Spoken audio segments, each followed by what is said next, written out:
नमस्कार, आप देख रहे हैं सिटी न्यूज 24। मैं हूं आपके साथ फबिहा अंसारी। स्कूल समय में चलने वाले कोचिंग सेंटरों पर और कोचिंग के आड़ में स्कूल चला रहे कोचिंग सेंटरों पर होगी सख्त कार्यवाही। डीएम के निर्देश पर गठित हुई निगरानी समिति। फिरोजाबाद जनपद में विद्यालय समय पर संचालित होने वाले कोचिंग सेंटरों पर और कोचिंग की आड़ में स्कूल चला रहे कोचिंग सेंटर पर अब सख्त शिकंजा कसने की तैयारी शुरू हो गई है। जिलाधिकारी रमेश रंजन के निर्देश पर जिला विद्यालय निरीक्षक DIOS के देखरेख में एक विशेष निगरानी समिति का गठन किया जा रहा है, जो स्कूल समय में कोचिंग चलाने वाले केंद्रों की जांच करेगी। नियमों के विरुद्ध पाए जाने वाले कोचिंग संचालकों के खिलाफ कठोर कार्यवाही की जाएगी। वहीं इस मामले को लेकर जिला विद्यालय निरीक्षक धीरेन्द्र कुमार ने जानकारी देते हुए कहा कि अक्सर ये शिकायतें मिल रही थी कि कई स्थानों पर विद्यालय समय में ही छात्र छात्राओं को कोचिंग सेंटरों में पढ़ाया जा रहा है। इससे न केवल बच्चों की नियमित पढ़ाई प्रभावित होती है, बल्कि विद्यालयों में नामांकन होने के बावजूद उपस्थिति भी घट रही है। अभिभावकों और शिक्षकों की ओर से भी इस पर लगातार आपत्ति जताई जा रही है। DIOS ने स्पष्ट किया है कि विद्यालय समय में किसी भी स्थिति में कोचिंग क्लासेस संचालित नहीं की जानी चाहिए। अब गठित निगरानी समिति नियमित रूप से अलग अलग क्षेत्रों में औचक निरीक्षण करेगी। अगर किसी कोचिंग सेंटर पर विद्यालय समय में पढ़ाई कराई जाती पाई गई या अन्य किसी प्रकार की अनियमितता मिली तो संबंधित संचालक के खिलाफ नियमों के तहत कार्यवाही की जाएगी। वहीं उन्होंने ये भी कहा कि नियम तोड़ने वाले कोचिंग सेंटरों के खिलाफ जुर्माना, पंजीकरण, निरस्तीकरण से लेकर कानूनी कार्यवाही तक की जाएगी।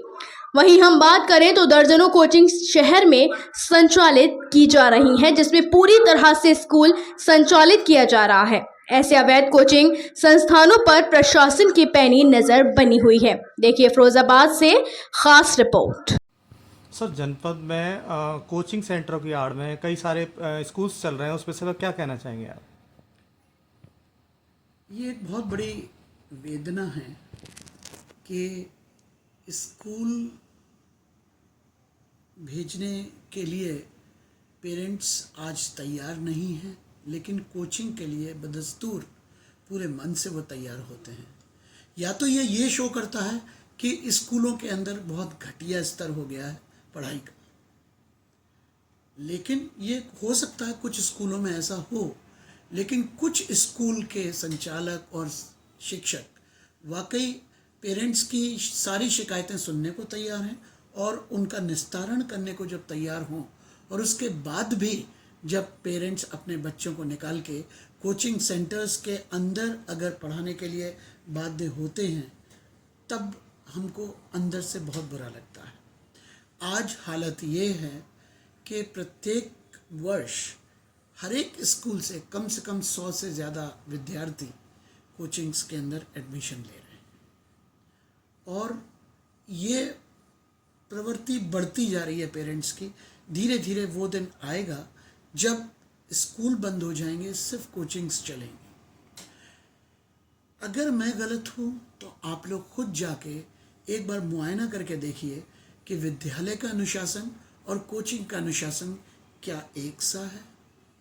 क्या कोचिंग के टीचर्स जो हैं, एकाध टीचर्स जो चला रहे हैं, जो ठेका लेते हैं, उनको छोड़कर बाकी के जितने और टीचर्स जो पढ़ा रहे हैं, वो क्या इन्हीं प्राइवेट स्कूल से निष्कासित टीचर्स नहीं हैं, जिनको इस बेस पे निकाला गया है कि आपको पढ़ाना नहीं आता, आप ढंग से नहीं पढ़ा रहे।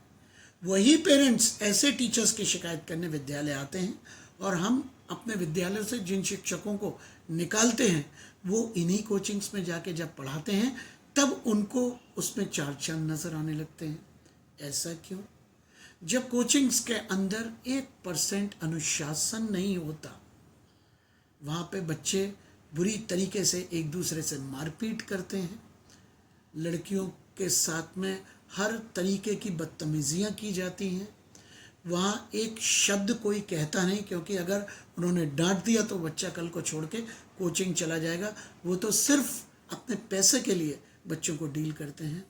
यहाँ हमें उनका फ्यूचर, उनका भविष्य बनाना होता है, तो हम हर संभव प्रयास करते हैं कि साम दंड भेद तीनों तरीके से हम बच्चों को डील करें, और हम बच्चों को अडॉप्ट करते हैं। जहाँ मैं अपनी बात करूँ तो मेरी माँ का यही एक ट्रेंड था कि मेरे यहाँ एक पेरेंटल एजुकेशन दी जाती थी। माँ बाप जैसी एक शिक्षा का वातावरण किड्स कॉर्नर में है। आपको अगर शिकायत है, शिकायत मैं नहीं कहता कि यहाँ पे कोई शिकायत ही नहीं है किसी को, अगर आपको शिकायत है तो मैं सुनने के लिए तैयार हूँ।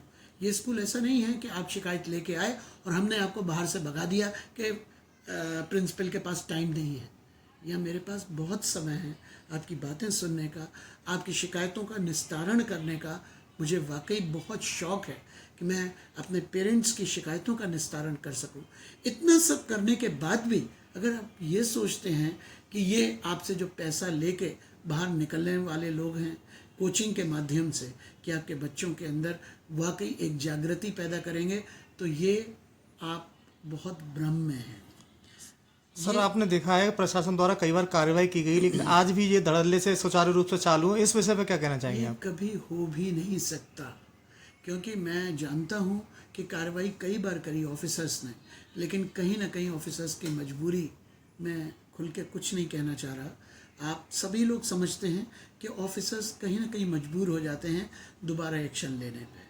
लेकिन ये एक दीमक की तरह पूरी शिक्षा प्रणाली को चाट जाएगी एक दिन आप देखिएगा भारतवर्ष के बच्चे अनुशासनहीनता के अंदर सबसे प्रमुख होंगे, और व्यावहारिक ज्ञान और प्रैक्टिकल ज्ञान, व्यावहारिक ज्ञान और एक संस्कारिक ज्ञान,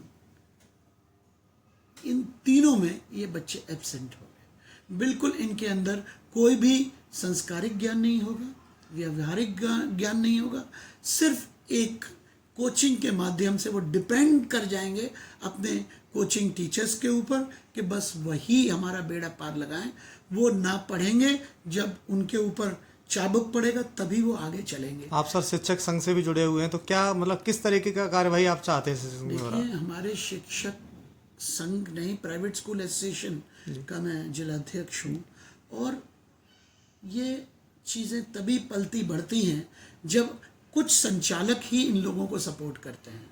मैं खुल के कहता हूँ कि हमारे संघ के ही कुछ संचालक यहाँ पर दिखाते हैं कि वो उनका विरोध कर रहे हैं कोचिंग सेंटर्स का, लेकिन उन्हीं कोचिंग सेंटर्स में अपने बच्चों को भेज के वहाँ से कमीशन चार्ज करते हैं। नाम मैं नहीं जानता और मैं सभी के लिए नहीं कह रहा, लेकिन ये प्रथा चल निकली है, और क्योंकि उनके पास वैसे बच्चे उतने ज़्यादा नहीं हैं तो वो ये सोचते हैं कि इस तरीके से हमारा भी कुछ, हमको भी पैसा मिल जाए। लेकिन उस चीज़ से, इनके छोटे से एक्ट से पूरी शिक्षा प्रणाली प्रभावित हो रही है।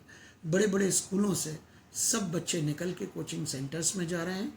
छोटी छोटी एज पे बच्चे, जो उनकी पढ़ने की उम्र होती है, अनुशासन की उम्र होती है, संस्कार सीखने की उम्र होती है, और एक शिक्षा तो ग्रहण करते ही हैं, लेकिन शिक्षा को एक आदर के साथ ग्रहण करते हैं। आज शिक्षा को आदर के साथ ग्रहण नहीं कर रहे, क्योंकि संस्कार बिल्कुल लुप्त होते जा रहे हैं। वो शिक्षा को भी गाली गलौज, कभी आपने सुना था कि लड़कियां आजकल, कभी भी लड़कियां इतनी गालियां नहीं देती थी। आज आप देखिए समाज के अंदर लड़कियां, जो एक हमारे सबसे सॉफ्ट पार्ट था सोसाइटी का, एक बच्ची को देवी का रूप दिया गया। जब देवी के मुख से आप गालियों को सुनेंगे तो आप सोच सकते हैं कि संस्कार किस तरफ जा रहे हैं। ये सब कोचिंग्स की देन है, क्योंकि वहाँ पे कतई कोई रोक टोक नहीं है। आप देखते हैं अगर एमजी रोड पे आप शाम को निकल जाएं, और शाम को क्या, ये कोचिंग्स तो स्कूल जैसे ही शुरू होते हैं तभी कोचिंग्स शुरू हो जाती हैं, जबकि सुप्रीम कोर्ट का ये ऑर्डर है कि स्कूलों का जो समय है उस टाइम पे कोई कोचिंग नहीं लग सकती।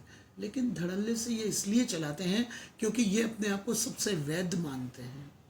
300 बच्चों के रजिस्ट्रेशन पे 3500 बच्चे पढ़ा रहे हैं। हमारे यहाँ अगर ज़रा भी कोई कमी होती है तो तुरंत उस पर एक्शन लिया जाता है, लेकिन इनके ऊपर एक्शन लेते हैं ऑफिसर्स, लेकिन कहीं ना कहीं, मेरी बात का इंडिकेशन समझिएगा, कहीं ना कहीं कुछ ऐसी चीज़ें हो जाती हैं जो ऑफिसर्स भी बेचारे फिर बार बार एक्शन नहीं ले पाते, जो अपने मुख से भी वो लोग नहीं कह पाते। तो कुछ ना कुछ इनका इतना बड़ा सोर्स है जो कहीं ना कहीं जाकर शिक्षा प्रणाली को प्रभावित कर रहा है। वो दिन दूर नहीं जब कई पढ़े लिखे लोग भी आपको गाली गलौज करते हुए मिलेंगे, और अपना परिवार जो एक एक ऐसा वातावरण है। आज देखते हैं आपके जब ऐसे संयुक्त परिवारों के अंदर जहाँ बच्चे संस्कार सीखते हैं, ताऊ ताई चाचा मामी ताई सबका आदर करते हैं, वहाँ आपको आने वाले वक्त में अपने रिश्तेदारों को भी गाली देते हुए लोग मिलेंगे। शिक्षा तो होगी, लेकिन वो अशिक्षित से भी बदतर एक पर्सनालिटी एक बच्चे की खड़ी होगी, जहाँ उसका अनुशासन और संस्कार जब नहीं दिया जाएगा, भय बिन प्रीत नहीं होती। जब भय दिखाया ही नहीं जाएगा तो भय की जगह मैं की तरफ चले जाएंगे और सुरा में डूब जाएंगे बच्चे, और संस्कार विहीन होकर कल जब वो शिक्षित तो कहलाएंगे, लेकिन शिक्षा का एक झलक भी उनके अंदर उनकी पर्सनालिटी में नहीं दिखेगी। सर, देखा जा रहा है कि दोबारा से सुबह स्कूल टाइम में कोचिंग संचालित हो रही हैं, तो सर किस तरह से आगे इसमें कार्रवाई की जाएगी? मैं आपको बताना चाहता हूं कि इसमें हमारे यहाँ एक अभी गाइडलाइन आ गई है, जिसमें एक निगरानी समिति का गठन किया गया है। इसमें 10 सदस्य हैं। जिलाधिकारी महोदय की अध्यक्षता में ये निगरानी समिति है। तो इसका हम शीघ्र गठन करा रहे हैं। उसके बाद हम निरंतर कोचिंगों पर इनका निरीक्षण करेंगे, और अगर कहीं अनियमित स्थिति पाई जाती है, विद्यालय समय में संचालित पाई जाती है, तो पूर्व यहाँ पे इन्हें पुनः बंद कराया जाएगा। सर, देखा जा रहा है कई जगह बच्चों के विवाद की भी वीडियो आए हैं, ऐसे कोचिंग में पढ़ने वालों की, शुकाबाद से भी, फिरोजाबाद से भी। तो सर कोई दिशा निर्देश भी दिए गए हैं ऐसी कोचिंग संचालकों को? नहीं, ऐसा दिशा निर्देश कोई नहीं है कि इस तरह की घटनाएं घटित हों वहाँ। अगर मेरे संज्ञान में कहीं इस तरह की स्थिति आती है तो हमने किसी प्रिंसिपल को भेज के वहाँ समाधान कराते हैं। अभी फ़िलहाल मेरे पास ऐसा कोई वीडियो नहीं आया है, अभी आपके द्वारा दिखाया गया, तो मैं निश्चित रूप से इसका संज्ञान लूँगा। ठीक। ओके।